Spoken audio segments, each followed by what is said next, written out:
শুনেন চাচা, আমগো দেশের ব্যাপারটাই আলাদা।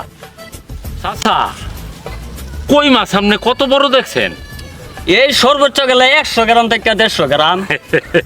কি যে কন, 500 গ্রাম ওজনের কই মাছ আমি হাওয়ার মধ্যে ধরছি। কি হাওয়ার মধ্যে কই মাছ? এটা তো অজগবি কথা। আজগবি না মশা, আজগবি না।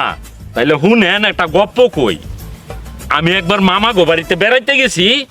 মামি দেখিয়া কয়, বাইগনা আজকে কিন্তু ডাইল ভাত খাইতে হইব, তোমার মামা বাড়িতে নাই। আমি কথাটা শুনিয়া মামিরে কইলাম, মামি তুমি কোনো চিন্তা করো না, ভাত ছড়াইয়া দেও, আমি আইতাছি। কই আর সুজা চললাম। খালি হাতে? না, যাওয়ার সময় দেখি সদরে একখান গামছা ঝুলতাছে, এইটারে টান দিয়া কান্দের মধ্যে ফালাইয়া সোজা মাঠে চইলা গেলাম। মাঠে যাইয়া দেখি গো মাউসা, সনসন সনসন কইরা দক্ষিণ না হাওয়া বইতাছে, মানে দক্ষিণ না বাতাস। এই বাতাসের দিকে ধ্যান কইরা ছায়া দেখি গো মাউসা, এক যা কই মাছ বাতাসের লোকে বাইসা আইতাছে। কি বাতাসের মধ্যে কই মাছ? তোমার মাথা ঠিক আছে নাকি বাতিজা? আরে ঠিক আছে ঠিক আছে চাচা, শুনেন। তখন আমি দেরি না কইরা কান্দের থেকে গামছাটা নামাইয়া, হ্যাঁ, 2 হাত দিয়া মাথার উপরে মেলিয়া ধরলাম। দইরা তো রাখছি চাচা, দইরা রাখছি। একটু খান বাদে দেখি গো চাচা, এক গামছা কই মাছ।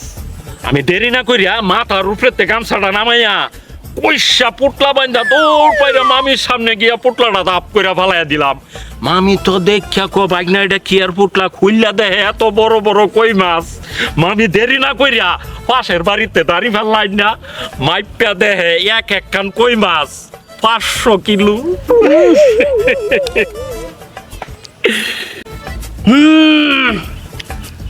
তোমার গল্প শুনে আমার মনে হইতাছে তোমাদের দক্ষিণবঙ্গে বেশ বড় বড় মাছ পাওয়া যায়। আগে শুধু কি মাছ, আরে দুধ, দুধ তো আমাদের দেশে কুত্তায়ও খাইতো না। আর সরিষার তেল, সরিষার তেল তো আমরা গায়ে মাখতাম না। আর ডাবের জল, ডাবের জল দিয়া ফাউ দইছি ফাউ। আর হন একটা ডাব চোখ কেউ দেখি না।